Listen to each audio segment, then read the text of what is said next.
mucha presentación Aldo no necesita acá, soy un militante de la década del 60, ¿no? En la fila del trotskismo, hasta la actualidad. A mí personalmente el libro me gustó mucho, digamos, reúne una rigurosidad historiográfica, ¿sí? Hay mucha información bien elaborada, bien presentada. Yo no soy un manejador del tema Revolución Rusa. Me parece que es un muy buen libro, tanto como puerta de entrada al tema, como para profundizar o hilar más fino en los debates.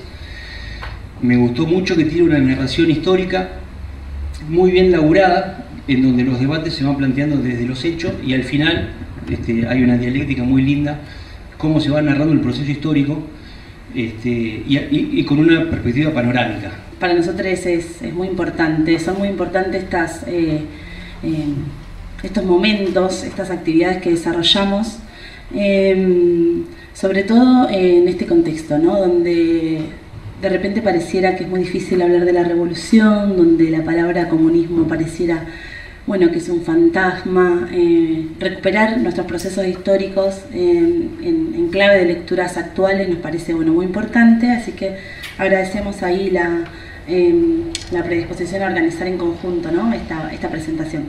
En primer lugar, nosotros queríamos recuperar la obra y el trabajo que haces, Aldo, y el esfuerzo que haces en general por formar camadas jóvenes. Aldo ha estado en varias instancias de formación de nuestra organización.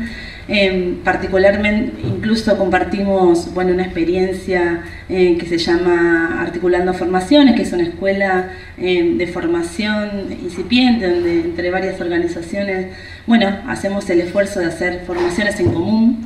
Y para la militancia joven revolucionaria, bueno, estas instancias son muy importantes y sobre todo estos trabajos de reconstruir, ¿no? Nuestros procesos históricos. Y en este sentido, bueno, recuperamos la importancia que tiene este trabajo y bueno, y ese tesón por seguir profundizando esas lecturas y compartirla con nosotros y también con los más jóvenes, que es muy importante también profundizar esas formaciones. Y en este sentido nosotros recuperamos particularmente este trabajo de Aldo. A principio de año hicimos una formación interna, hicimos un campamento, bueno, algunos compas participaron un ratito y Aldo participó también de esa formación. Hicimos una formación sobre procesos revolucionarios en nuestra organización y recuperamos el trabajo de Aldo en la clave de que no nos propone una lectura dogmática de la Revolución Rusa, sino que de alguna manera intenta mostrarnos, explicarnos la diversidad que tuvo ese proceso de la revolución. Nosotros recuperamos principalmente, o trabajamos particularmente el apartado de las fuerzas motrices de la revolución, y bueno, en esa clave recuperamos esta importancia o esta lectura de pensar que la Revolución Rusa es un proceso, es una unidad dialéctica, decís, Aldo, y en ese sentido poder pensar el carácter heterogéneo que tuvo la clase que llevó adelante la Revolución Rusa. El trabajo de Aldo recupera debates que hubo en el proceso de la Revolución Rusa, debates al interior de las organizaciones, debate entre organizaciones, recupera también los errores, me parece que en los que incurrieron los revolucionarios, las revolucionarias, y me parece que también reconstruye de alguna manera la pluralidad de voces que se gestaron en los organismos de poder, ¿no? Que se desarrollaron en 1917, bueno, y un poquito antes también. Me parece que, y nos parece que este trabajo, así como decía el compañero, como decía Leandro, tiene una forma de narrar que es muy amable para la lectura. Y es muy amable, me parece, en un contexto donde nos han intentado meter el verso de la posverdad y esta cuestión de la multiplicidad de formas de comunicar, y donde parece que ya nadie lee o que se lee poquito. Bueno, me parece que Aldo hace un ejercicio ahí de desarrollar y estudiar un proceso histórico que es amable a la lectura. Y me parece que es una tarea que nosotros tenemos como militantes de, bueno, hacer el ejercicio de, bueno, cuando escribimos algo, ¿a quién le estamos hablando, no? Me parece que Aldo escribe este libro para que la militancia revolucionaria pueda hacer una lectura crítica de un proceso que nos ha sido contado muchas veces, y que de alguna manera tiene cierta actualidad en los debates de algunos procesos de lucha que hay en nuestro continente, en las rebeliones del 2019, por ejemplo, en el diálogo que estos procesos revolucionarios o procesos populares de fuerza, que podríamos decir que construyen fuerzas sociales contra el régimen y tal, y en su diálogo con la institucionalidad. Bueno, me parece que hay mucho ahí en tu trabajo, Aldo, que nosotros podemos retomar en nuestro laburo más cotidiano. El libro que estoy presentando en realidad es parte de una obra que el título general es Actualidad de la Revolución y Socialismo. Está pensado como una serie de 3 o 4 libros. El primero es este, ¿no? Rusia 1917, vertientes y afluentes. El segundo, que saldrá dentro de 2 o 3 meses, se llama El país de los soviets, 1917-1924. Agarra los 5 primeros años del gobierno bolchevique, de la muerte de Lenin. Y estoy trabajando a la mitad, digamos, de lo que sería un tercer tomo que va a analizar el modelo del llamado socialismo maduro, ¿no? Yo lo llamo socialismo realmente inexistente. Cómo funcionaba social y económicamente la Unión Soviética.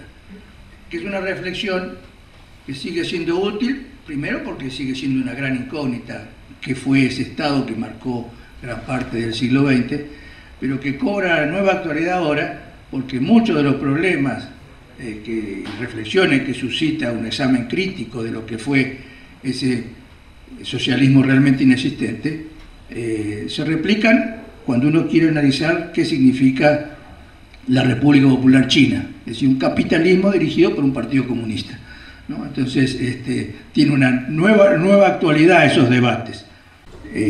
A la luz de los problemas que hoy enfrenta el proceso revolucionario a escala internacional, que son algunos semejantes a los que había antes y algunos son mucho más complicados y graves, ¿no es cierto? Ese es el objetivo central de este trabajo, entonces. Y bueno, si el tiempo y la vida me da, tal vez haya un cuarto que sea con ensayos, que espero que sea colectivo, no solamente mío, referidos específicamente a la actualidad de la revolución. Es decir, qué problemas estratégicos y tácticos nos plantean hoy los procesos revolucionarios o la lucha de clases con las formas tan imprevistas que asume hoy, y los nuevos desafíos, la cuestión ambiental, la crisis geopolítica, en fin. En el segundo de los textos, El país de los soviets, yo escribo una parte significativa y después hay un trabajo específico de María Orlando Pinazzi sobre la mujer en la Revolución Rusa, y otro de un compañero y amigo portugués, Antonio Luzá, que hace un estudio muy agudo y muy interesante sobre las relaciones entre la Revolución Alemana y la Revolución Rusa, que en la idea de los protagonistas eran casi indisociables, ¿no es cierto? Cuando los revolucionarios rusos dijeron, sí, en Rusia se puede hacer una revolución y tenemos que hacerla, una de las condiciones que aseguraba la factibilidad de ese proyecto revolucionario, contra los que decían es imposible, es un país campesino, es un país atrasado.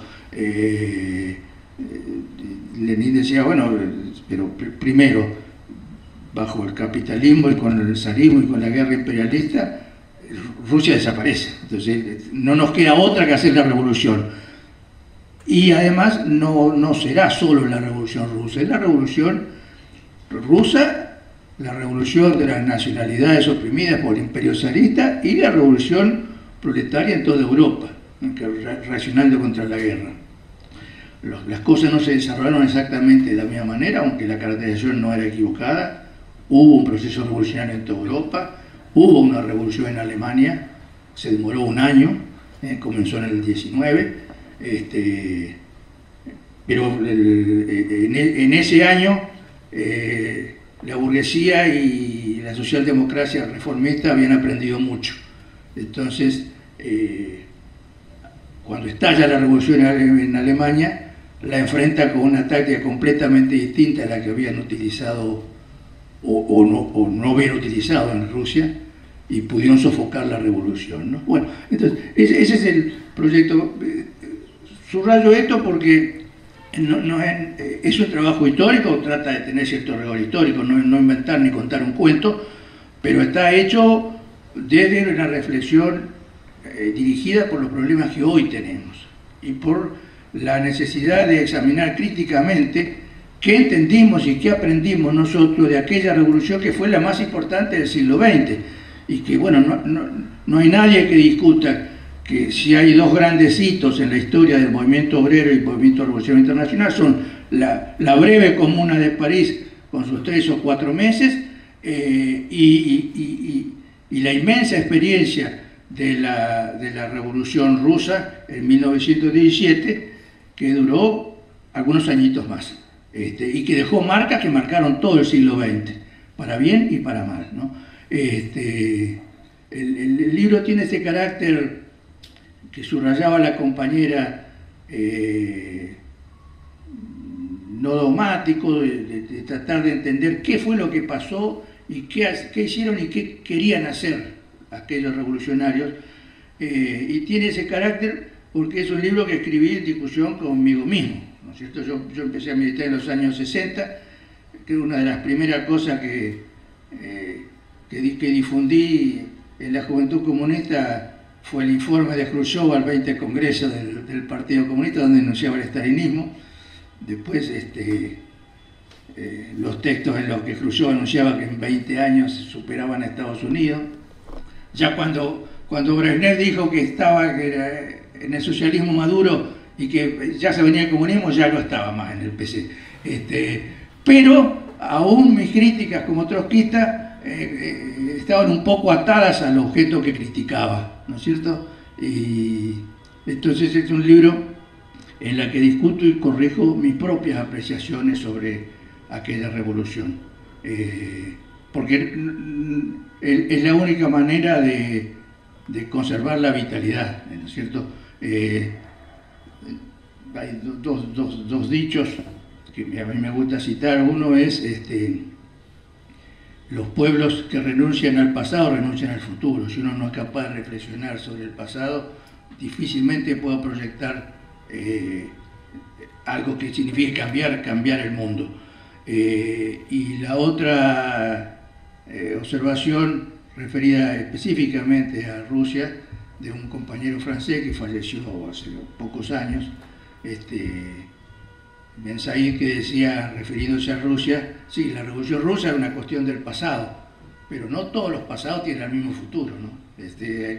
Por eso es importante estudiarla y estudiarla bien. Bueno, ese es el objetivo de este libro, ¿no? Rusia 1917. Vertientes y afluentes. ¿Por qué ese subtítulo? Porque trato de corregir una visión vulgarizada de la Revolución Rusa, que le presenta, digamos, poniéndole un título esquemático: la Revolución Rusa es la revolución de octubre, la primera revolución obrera victoriosa en octubre, dirigida por el Partido Comunista. Y esa afirmación oculta más de lo que descubre. Primero, porque la Revolución Rusa no fue la Revolución de Octubre. La Revolución Rusa fue un proceso que comienza y es incomprensible si uno no valora lo que fue el comienzo de la Revolución en 1917, en la que el partido bolchevique casi no tuvo intervención, pero que marcó la cancha para todo lo que vino después, y que lo que distinguió la política revolucionaria de los bolcheviques con Lenin fue que fue capaz de interpretar lo más importante que había generado ese primer episodio revolucionario en febrero, en el que ellos casi no habían participado, que fue la construcción de los soviets de obreros y soldados, que fue una genuina construcción de las masas. Entonces, querer entender la revolución a partir de octubre es casi imposible, porque octubre es incomprensible sin lo que ocurrió 8 meses antes de octubre. Es decir, esa es tal vez una primera... antes de que empezara a escribir este trabajo, yo había leído un folleto cortito de Adamowski, que empezó con una frase que al principio a mí me chocó y después dije, pucha, qué acierto, y de alguna manera marcó el enfoque del libro. Cuando fuese en uno de los aniversarios de la Revolución Rusa, decía Adamowski, de la Revolución Rusa es una de las cosas de las que más se habla y todo el mundo cree saber mucho, y sobre la que se ignora más de lo que se sabe. Y lo primero que decir, lo primero es que no hubo 2 revoluciones en Rusia, como se dice, la Revolución de Febrero y la Revolución de Octubre. Fue un proceso revolucionario que es incomprensible si uno lo quiere separar como compartimentos estancos, ¿no? Entonces, en ese proceso hubo muchas vertientes, y es incomprensible si uno no los trata de meter a todos los protagonistas en esa acción. En primer lugar, están las vertientes que devienen del intenso debate que hubo en la socialdemocracia europea y mundial a fines del siglo XIX, comienzo del siglo XX, pero también entre los anarquistas, entre las organizaciones obreras revolucionarias del mundo, por fuera de la socialdemocracia. Al comienzo del siglo XX se había impuesto como idea mayoritaria en la izquierda y en las organizaciones obreras de la mayor parte del mundo una concepción muy parecida a la del posibilismo actual. Es decir, la revolución es imposible, es un sueño utópico, es algo de lo que habrá en los actos del 1 de mayo, pero la verdadera apuesta es caminar en el sentido del progreso y de la evolución, del perfeccionamiento de la democracia, y por esa vía, y sacando cada vez más votos en las elecciones y teniendo más diputados en los parlamentos y sindicatos poderosos que consigan aumento de salario, llegaremos en algún momento al socialismo. Esa era la concepción que se había impuesto en la socialdemocracia, que era el partido obrero más importante del mundo y que además era de alguna manera el legatario, el depositario de la obra de Marx y Engels, que eran alemanes también, ¿no es cierto? Y bueno, esa concepción que tenía su elemento de sostén en que efectivamente a fines del siglo XIX y comienzo del siglo XX, una vez que el capitalismo salió de la primera gran recesión, que fue una crisis que duró 30 años a fines del siglo XIX, el capitalismo conoció, sobre todo en Europa, en los países imperialistas, un proceso de ascenso muy grande, de desarrollo económico, que posibilitó concesiones significativas a algunos sectores de la clase obrera, y sobre esa base que le daba algún viso de credibilidad a la idea de la socialdemocracia alemana, que es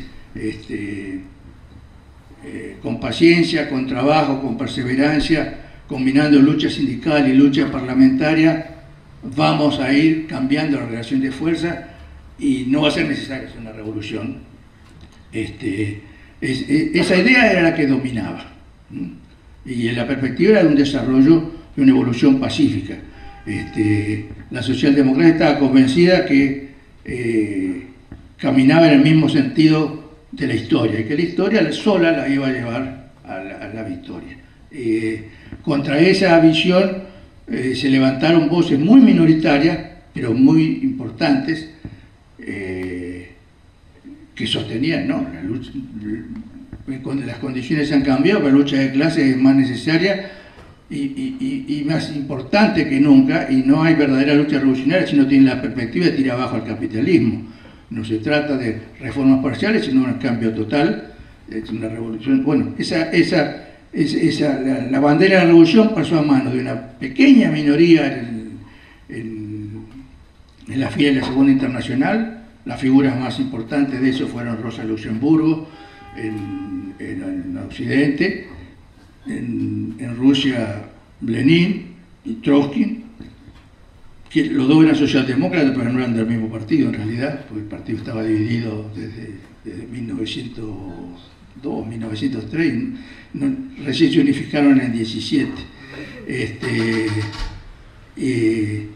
Pero existían organizaciones anarquistas claramente revolucionarias, la CNT en España, la Fora en Argentina y en Uruguay, hasta comienzo, estoy hablando del comienzo del siglo XX, ¿no es cierto? En Estados Unidos una organización magnífica que fue la International World Worker, que también semi-anarquista o sindicalista revolucionaria, sectores de sindicalismo revolucionario en Francia. En fin, hubo una pequeña pero imprescindible minoría que cuando todo el mundo descreía la revolución, afirmó la necesidad de la revolución y afirmó no solo la posibilidad de la revolución, sino la necesidad de la revolución para evitar catástrofes mayores a la humanidad. Y por eso pudieron prever que el capitalismo no conducía a una era de progreso y de democracia perfeccionada, sino que conducía a la guerra mundial. Y efectivamente, el 14 estalló la guerra mundial, para sorpresa del mundo. Y esa inmensa organización que era la Segunda Internacional se desmoronó de un día para el otro. Desaparecieron. La justificación que dieron, bueno, la Internacional Socialista no era una organización que estuviera preparada para la guerra. Y bueno, desaparecieron. En fin, entonces, esto dicho en general. En el caso específico de Rusia es más cierto todavía que hay que considerar las distintas vertientes. En el proceso revolucionario que yo digo que va de febrero a octubre, que es de lo que se ocupa este libro, efectivamente los bolcheviques jugaron un rol decisivo y es probable que sin el rol en el momento decisivo no se hubiera producido la victoria de la Revolución de Octubre, porque como siempre en los momentos decisivos aparecen los que no se animan. Hay que esperar, si tenemos cada vez más fuerza, decían algunos, si ahora somos 100.000 militantes y esperamos 3 meses más, vamos a hacer 150.000, y Lenin dijo no, ahora están dadas las condiciones, o aprovechamos ahora que ellos están divididos, están debilitados, etc., y nosotros estamos en la ofensiva. Si dejamos pasar este momento, van a saber cuándo se va a reproducir o no se va a reproducir más, porque nos van a matar a nosotros, ¿no? Bueno, entonces ese es un mérito que nadie le puede discutir a los bolcheviques y a Lenin en particular.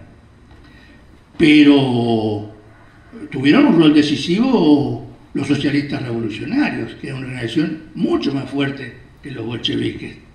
Los bolcheviques llegaron a tener en octubre, las cifras no son muy exactas, pero 140, 170.000 militantes, con toda la furia. Los socialistas revolucionarios, antes de que se dividieran, tenían 1 millón de afiliados. Miren la relación, ¿no? Claro, no eran lo mismo los militantes bolcheviques con una gimnasia de agitación política y de lucha que hacía de cada afiliado un cuadro, que los afiliados de la socialista revolucionaria, que era una organización mucho más laxa, etcétera, etcétera, pero una organización muy, muy fuerte, sin la cual hubiera sido imposible la victoria, primero la construcción de los soviets, y segundo la victoria de octubre, y tercero la victoria en la guerra civil que siguió a octubre, ¿no es cierto? Porque cuando yo digo que la revolución es un proceso y que no se puede hablar revolución de febrero, revolución de octubre, victoria, revolución internacional, no, ese proceso tuvo un episodio insurreccional en febrero que lo empezaron las obreras textiles, que eran el sector más atrasado de la clase obrera de Petrogrado, y salieron solas porque no podían comprar pan, porque no había pan, y ya antes de ir a la fábrica tenían que ir a hacer cola para comprar el pan. Cuando llegaban no había pan, tenían que ir a la fábrica sin comer. Bueno, se cansaron y decidieron hacer un paro, aprovechando el Día Internacional de la Mujer, ¿no es cierto? Y las organizaciones políticas le decían, no, hay que preparar una gran manifestación para el 1 de mayo. Y salieron solas, y una vez que salieron y hicieron la huelga y les salió bien, decidieron marchar hacia el centro de Petrogrado, la reprimieron, tuvieron que volver. Al día siguiente votaron de nuevo en el paro y ir de nuevo al centro, y esta vez arrastrando a los obreros de la fábrica. Entonces, salieron de los barrios, arrastraron a los metalúrgicos, y ahí empezó a caerse el zarismo, ¿no es cierto? Fueron reprimidos, después los soldados se dividieron, una parte se pasó a ellos. Bueno, en menos de una semana tiraron abajo una autocracia que había durado 300 años. Entonces fue una colosal revolución. Y fue una colosal revolución plebeya, profundamente plebeya. Los obreros participaron y fueron en algunos aspectos decisivos, aportaban mayor organización, mayor capacidad de pararse frente a un piquete de los soldados y arengarlos para que se pasaran de este lado, ¿no es cierto? Bueno, tenían una gimnasia revolucionaria que fue para muchas cosas decisiva. Dirigieron el asalto a los arsenales para formar milicias. Los guardias rojos nacieron allí. En fin, pero fue una revolución plebeya. Y decir que fue una revolución plebeya, ¿qué quiere decir? Que irrumpieron en la vida política millones y millones de personas que no habían tenido nunca nada que ver con la política. Y eso es lo que marca el carácter revolucionario de esa gesta. Y de gente que, como dijo alguna vez en un escrito Marx, no eran nada y advirtieron que podían hacer todo, que podían empezar a tomar el control de su vida en sus manos. Y eso es una revolución. Eso es una revolución. Por eso la revolución comienza a ser una revolución social y también política, porque tira abajo a la autocracia, pero también una revolución social. ¿Por qué es esto? Porque la gente empieza a tomar el control de su propia vida. ¿Y eso qué significaba? Bueno, significaba que en Petrogrado se impuso las 8 horas de trabajo, antes que hubiera una ley. La gente, no trabajamos más de 8 horas, punto. Para poner un ejemplo, ¿no es cierto? Bueno, se aseguró el abastecimiento de los alimentos, en fin.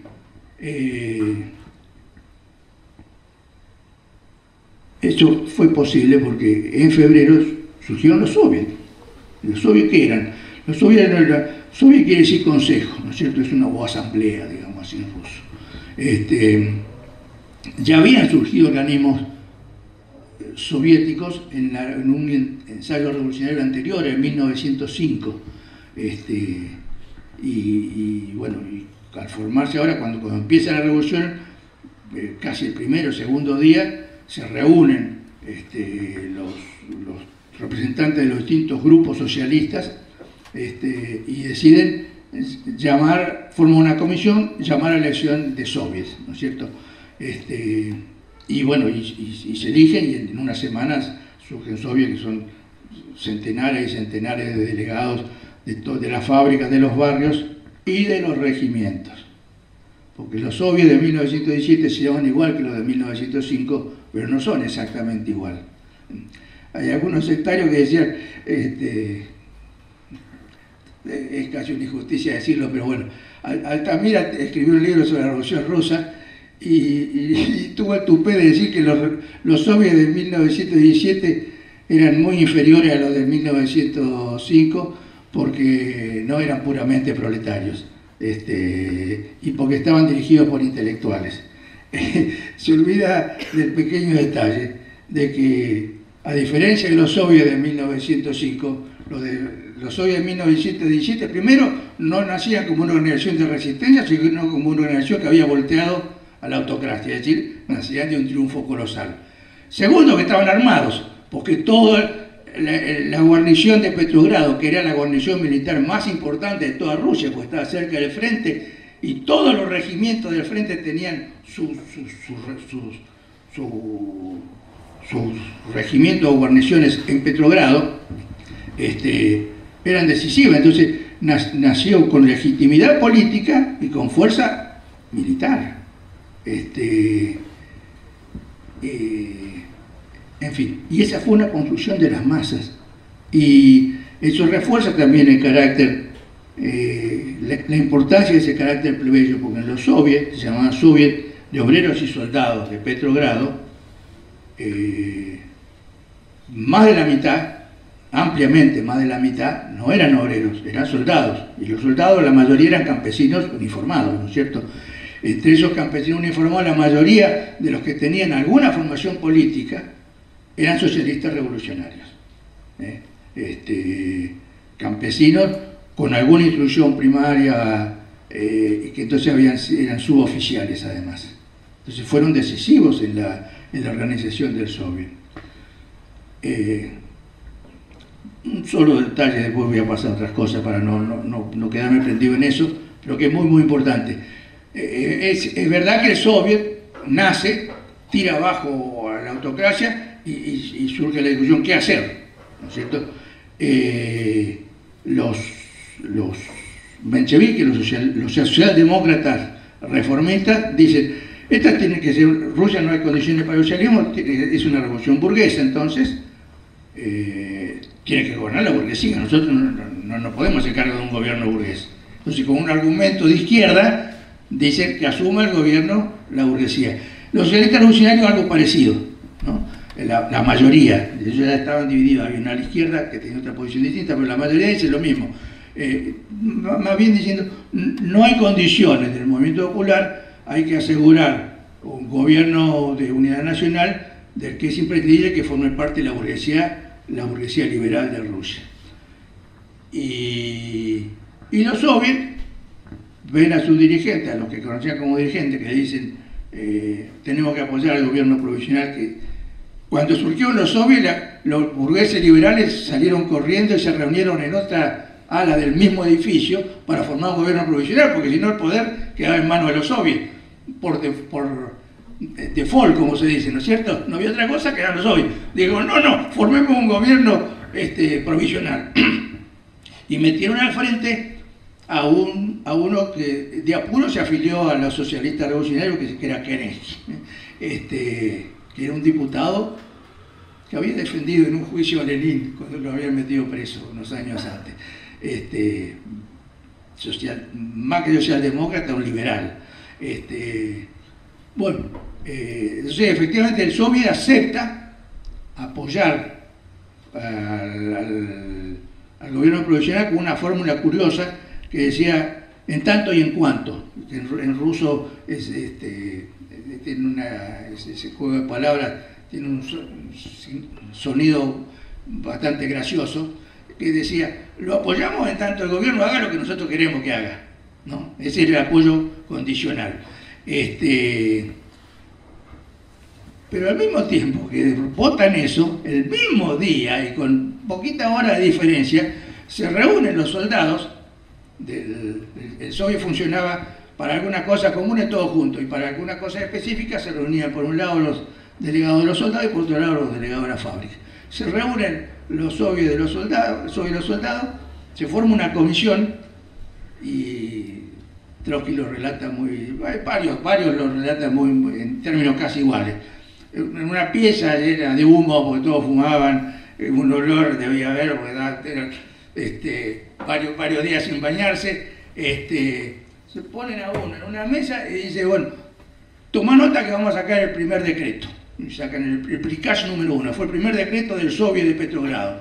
¿Qué dice ese decreto?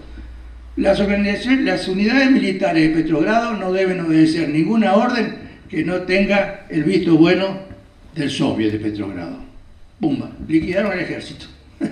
Entonces, ese soviet nace con una fuerza colosal, y es replicado a partir de Petrogrado en Moscú, en los centros industriales, y pues se va extendiendo a todo el país. Bueno, entonces, vertientes hubo muchas en Rusia, ¿no es cierto? Yo he señalado una. El carácter profundamente plebeyo que implicó que se metiera todo, incluso los sectores no organizados de la clase. Por eso subrayo la importancia de las obreras textiles. Eran el sector más atrasado y menos organizado, porque eran obreras recientes, eran obreras que habían ido a trabajar a Petrogrado porque los hijos o los maridos habían sido incorporados a la guerra. Entonces no le quedaba otra que ir a buscar trabajo a ella en la fábrica. Bueno, pero fue una revolución de los campesinos, y en primer lugar de los soldados campesinos, y a partir del mes de junio empezó una revolución agraria lanzada por los mismos campesinos, es decir, varios meses antes de octubre. Los campesinos empezaron, primero esperaban que los socialistas revolucionarios, que eran mayoría en el gobierno provisional, les entregaran la tierra, que era parte del programa de los socialistas revolucionarios. Esperaron un mes. Hubo un primer congreso de soviet campesinos que lo dirigían totalmente los socialistas revolucionarios, casi no había bolcheviques allí, y votan una especie de programa que incluía el reparto de la tierra. Pasó un mes, no repartieron la tierra, los campesinos la empezaron a ocupar, y empezó una ocupación masiva de tierras que se extendió hasta fines de 1918. Y cuando en octubre se decreta el poder soviético tiene sustento real por abajo, porque Lenin dice, un momentito, vamos a aprobar el programa agrario de los socialistas revolucionarios, que no es nuestro programa, es de los socialistas revolucionarios, pero es el que quiere la mayoría de los campesinos, y si nosotros somos un gobierno revolucionario tenemos que hacer lo que quiere la mayoría. Y además están ocupando la tierra con métodos revolucionarios, así que hacemos nuestro el programa de los socialistas revolucionarios. Y así, como digo, la revolución agraria siguió. Fue un factor decisivo para la descomposición del ejército, porque cuando los soldados se enteraron de que en las aldeas de las que ellos venían se estaban ocupando las tierras, todos querían volver para asegurarse un cachito de tierra también. Y la cuestión de los pueblos nacionales, de las nacionalidades oprimidas por el imperio zarista. 20, 30, algunas nacionalidades muy conocidas y de alguna manera cuasi estatales, aunque no habían llegado a tener estado propio. Polonia, Finlandia, Ucrania, Georgia, y después infinidad de otros pequeños, los musulmanes, los tártaros, los pueblos de Siberia, en fin, los pueblos de lo que después fueron las repúblicas bálticas. La revolución de febrero abrió la posibilidad de la autonomía, de la autodeterminación de esas naciones, que algunas lo usaron enseguida, incluso antes de que los revolucionarios la reivindicaran. En Polonia, en cuanto fue la revolución de febrero, se declaró independiente. Desgraciadamente, esa declaración de autonomía no la dirigieron los socialistas revolucionarios, los socialistas, entre otras cosas, porque Rosa Luxemburgo, tan grande en muchas cosas, en la cuestión nacional estaba completamente equivocado y estaba en contra de la autodeterminación nacional. Entonces, fue la derecha del Partido Socialista, que era Pilsudski, que después se transformó en un bonapartista de derecha, parecido a Mussolini, el que reclamó la autodeterminación de Polonia y Polonia se independizó. Después pasó algo parecido con Finlandia. En Finlandia no, un gobierno de socialistas bien de izquierda revolucionario, que después fueron masacrados, se declararon autónomos y también se declaró, bueno, en fin, si no hubiera sido también el estallido de las nacionalidades metidas a la fuerza en lo que Lenin llamaba cárcel de pueblos del imperio zarista, la revolución tampoco hubiera tenido el desarrollo que tuvo. Entonces, esas son las distintas vertientes que yo creo que hay que subrayar con mucha fuerza. Y desgraciadamente hay una vertiente que no se supo explotar en su momento, que era la vertiente que había dejado Marx mismo en los últimos trabajos de su vida, cuando se dedicó a estudiar la cuestión escribiendo el último tomo del Capital, que tenía que trabajar mucho sobre cómo era la renta de la tierra, bueno, problemas teóricos súper complicados, se puso a estudiar cómo era el problema de la tierra, no en Europa Occidental, sino en el resto del mundo. Y entonces empieza a estudiar las peculiaridades del agro en Rusia y descubre la importancia, que se lo habían dicho sus amigos populistas, que después fueron los socialistas revolucionarios, que le decían, ojo, en Rusia es distinto que en Europa Occidental, porque en Rusia subsiste la comuna rural, la comuna agrícola. La tierra no es propiedad privada de los campesinos, la tierra se redistribuye comunalmente cada tantos años según la cantidad de miembros de cada familia, etcétera, etcétera.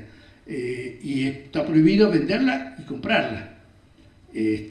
Por eso hay un profundo elemento igualitario, y por eso los populistas decían, en Rusia, donde el 80% de la población es campesina, la revolución va a tener que apoyarse en el campesinado, y la comuna rural, con esa tradición igualitaria, puede ser la base de sustentación hacia una transformación socialista.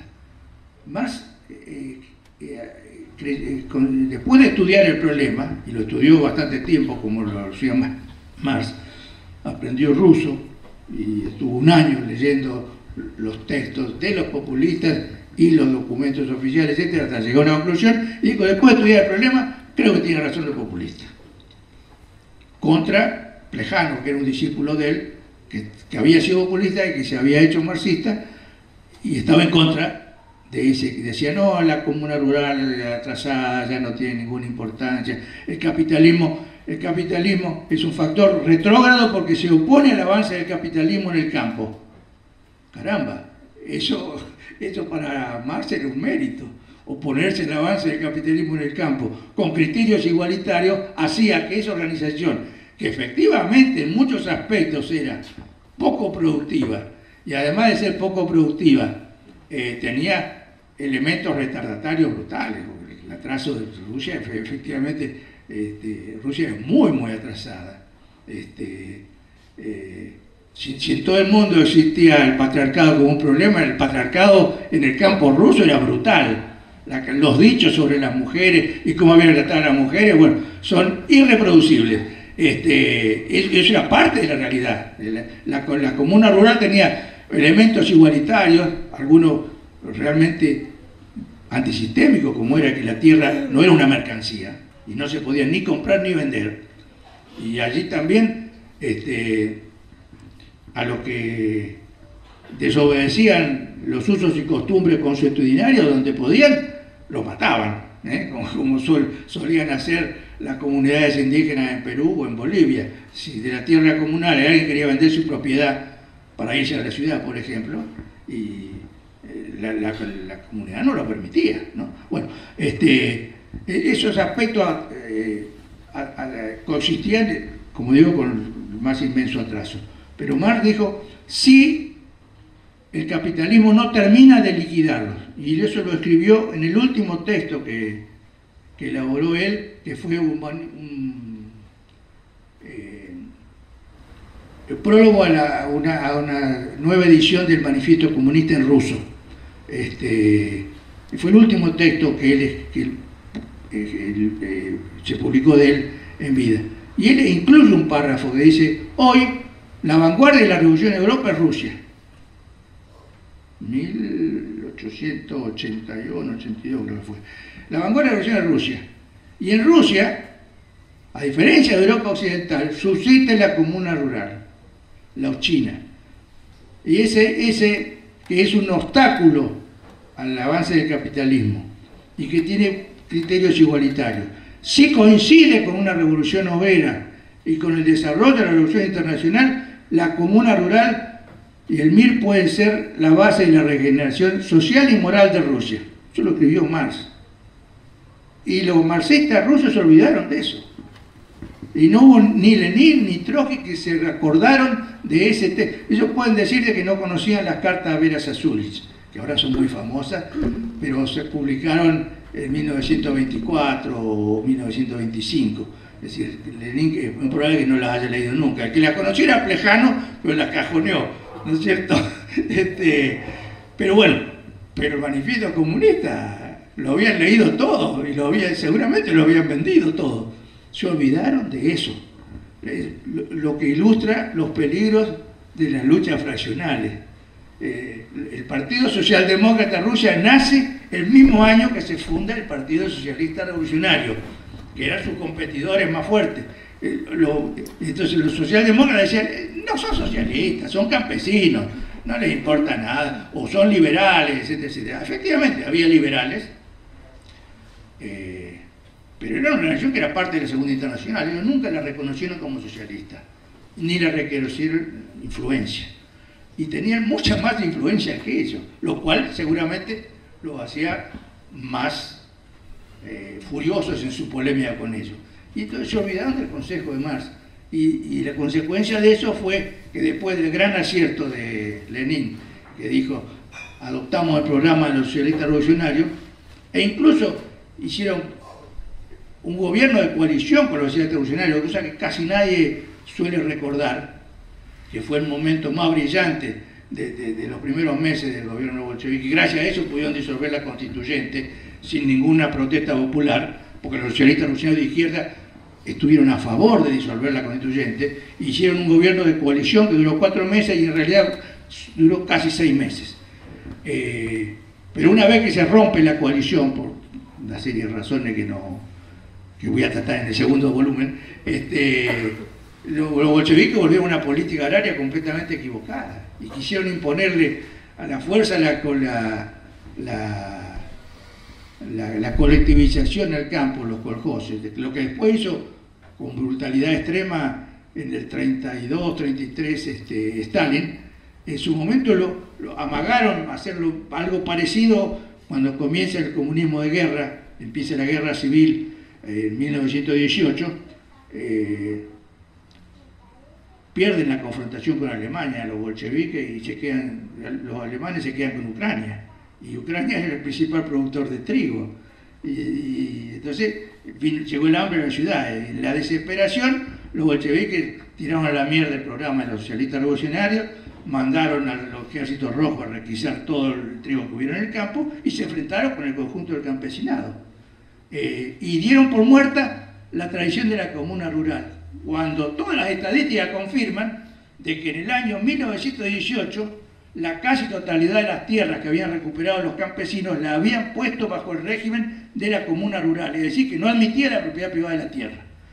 Y ellos se equivocaron, se tragaron ese dato de realidad completamente y tuvieron una política equivocada, porque consideraban que los campesinos eran, como en Europa, pequeños propietarios con aspiraciones de convertirse en burgueses. Y no era así. Bueno, en fin,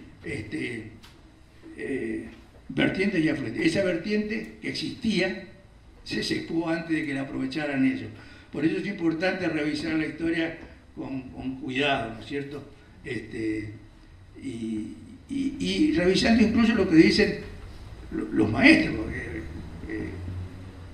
Lenin escribió todos sus primeros libros, en los primeros 4, 5, 10 años de producción teórica de Marx, sobre la estructura económica de Rusia, era discutiendo con los populistas para demostrar de que no existía más la China, ni el MIR, etcétera, etcétera. Bueno, como suele pasar con los que escriben muy bien y son muy inteligentes, uno lee el libro y lo convence. Yo también cuando leo cosas de Trotsky que ahora me parece equivocado, lo leo a Trotsky y digo, puta, acá tiene razón, pero en realidad no, porque la realidad era que subsistía. Lenin decía que el avance del capitalismo había liquidado la comuna rural y la comunidad rural subsistía. Y la mayoría de los campesinos eran partidarios de un desarrollo de tipo cooperativo sobre esa base que excluía la propiedad privada de la tierra. Entonces era una base que hubiera permitido un desarrollo del socialismo al que vuelve Lenin como concepción meses antes de morirse, donde dice: he cambiado radicalmente mi concepción del socialismo. Debo confesar, dice, debo confesar que cambié totalmente mi idea del socialismo, y uno de los cambios radicales que él dice pocos veces antes de perder el habla y quedar completamente debilitado es imposible el socialismo si los campesinos no lo quieren. Y para que los campesinos lo quieran, lo quieren querer tal como ellos lo conciben. Y entonces tenemos que avanzar bajo formas cooperativistas hacia una producción que sea colectiva por esa vía, ¿no es cierto? Bueno,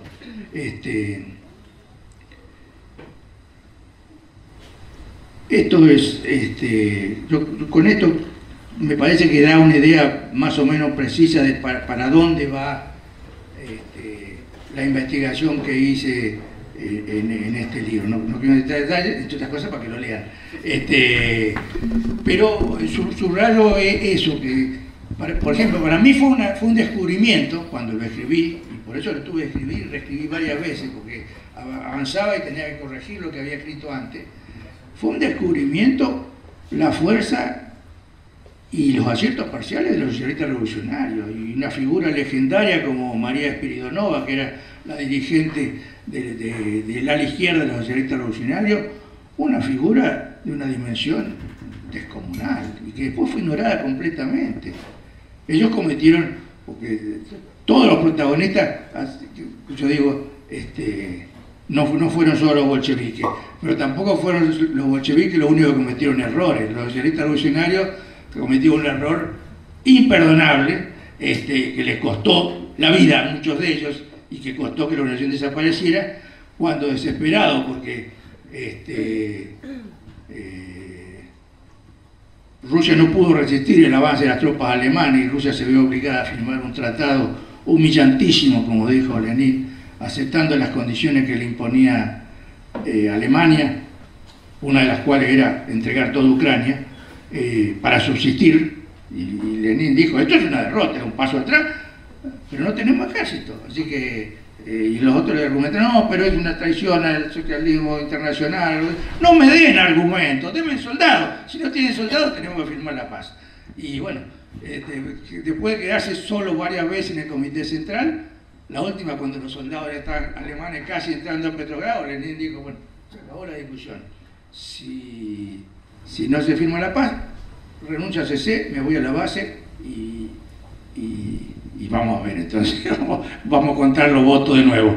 Y ahí la mayoría del CC, por un voto, porque se abstuvo Trotsky, la mayoría estaba en contra, se firmó el acuerdo de Brest-Litov, que incluía condiciones brutales, pero la única forma de subsistir. Pero por las razones que sean, los socialistas revolucionarios se desesperaron y consideraron de que firmar la paz en esas condiciones liquidaba la revolución en Rusia y en el resto de Europa, y entonces no tuvieron mejor idea que intentar un golpe de Estado. Y el día que se reunió el Congreso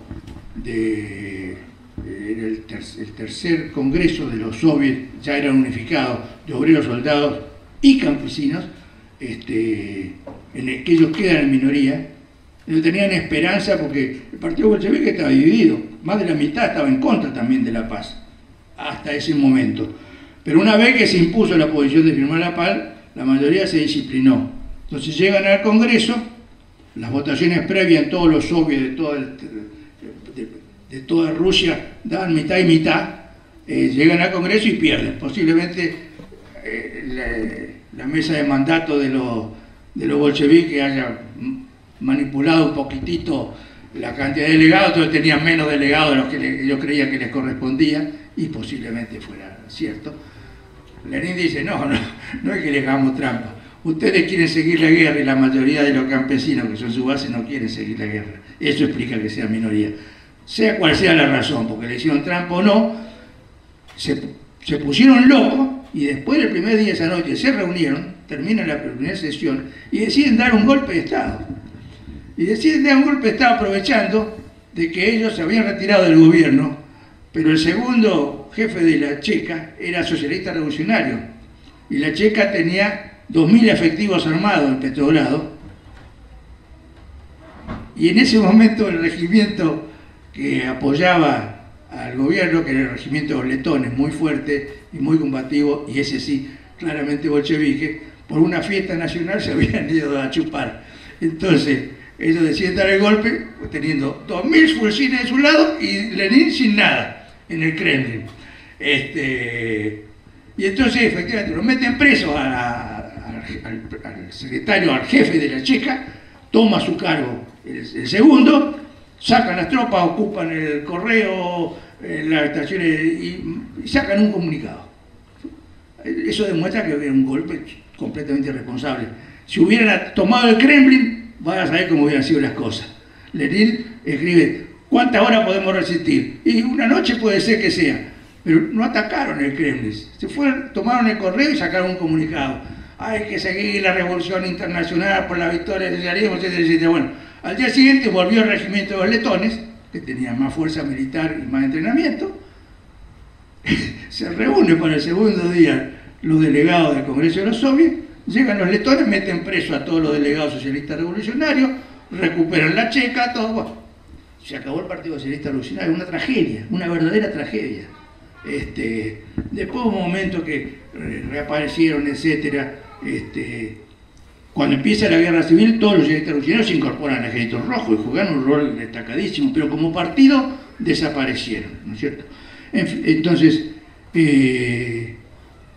esas cosas, bueno, y después, ya esa es otra historia, cómo afrontan la guerra civil, ¿no es cierto?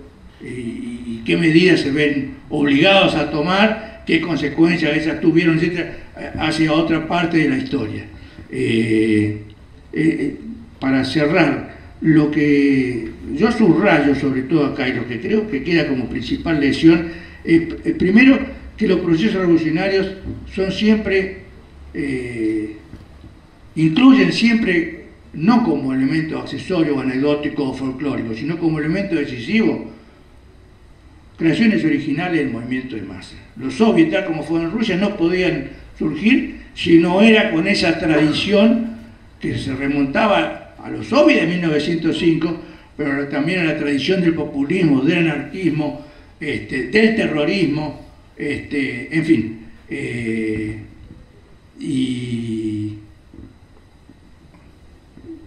Como la historia la escriben los que ganan, los que aparentemente ganan, la historia de la Revolución Rusa la terminó escribiendo no Lenin, sino Stalin, en los años 30. Y entonces nos dejó una imagen completamente estereotipada, engañosa de lo que fue la Revolución Rusa, entre otras cosas, porque estaba en función de demostrar de que era posible construir el socialismo en un solo país, aunque se perdiera la revolución en todo el mundo. Y en reacción contra esa visión falsa que durante 30, 40, 50 años difundió el movimiento comunista internacional en todos lados, los anti-estalinistas reaccionamos en muchos casos idealizando los primeros años del gobierno bolchevique. Lenin decía, Stalin decía, yo soy el mejor discípulo de Lenin y el que llevé a la práctica lo que Lenin no pudo terminar de hacer. Y nosotros, es lo contrario, es lo opuesto. Stalin es el socialismo en un solo país, son las purgas, los fusilamientos, la prostitución del socialismo por confundirla por el puro estatismo, la supervivencia bajo nuevas formas de explotación, todo eso. En cambio, los primeros 5 años de los bolcheviques fueron oro puro. Tampoco era cierto lo que decíamos nosotros. Primero, es muy difícil ganar una guerra civil, ellos la ganaron, pero el costo fue terrible, en términos materiales, en términos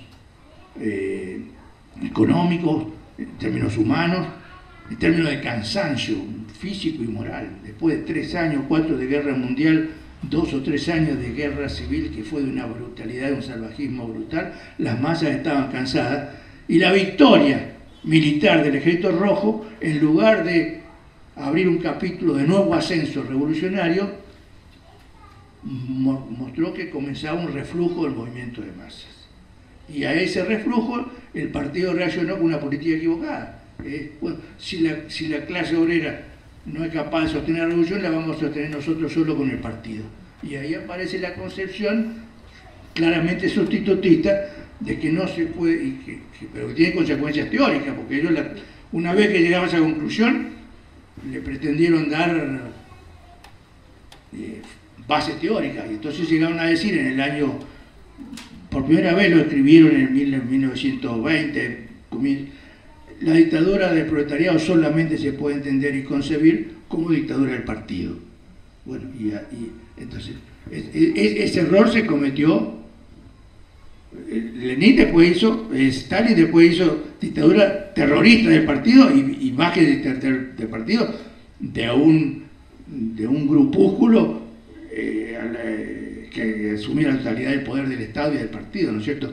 Pero el error conceptual, teórico, de que el partido podía sustituir a la clase obrera y podía ignorar a la abrumadora mayoría de la población que era campesina, excluyéndola de la transición, eso es un error terrible que tiene reflejos en la izquierda revolucionaria y el resto del mundo, que alentó concepciones sustitutistas, una idea de que el partido puede hacerlo todo, y el partido no puede hacerlo todo. Hay algunas cosas que sin el partido las masas difícilmente puedan hacer, pero hay otra cosa que el partido solo es seguro que no puede hacer. Y lo que es seguro que no puede hacer es hacer una sociedad nueva, porque la sociedad nueva no es otra cosa que la gente se haga dueña de construir su propia vida.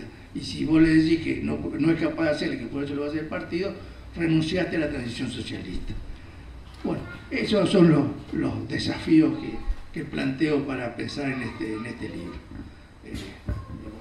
Preguntas, cuestionamientos.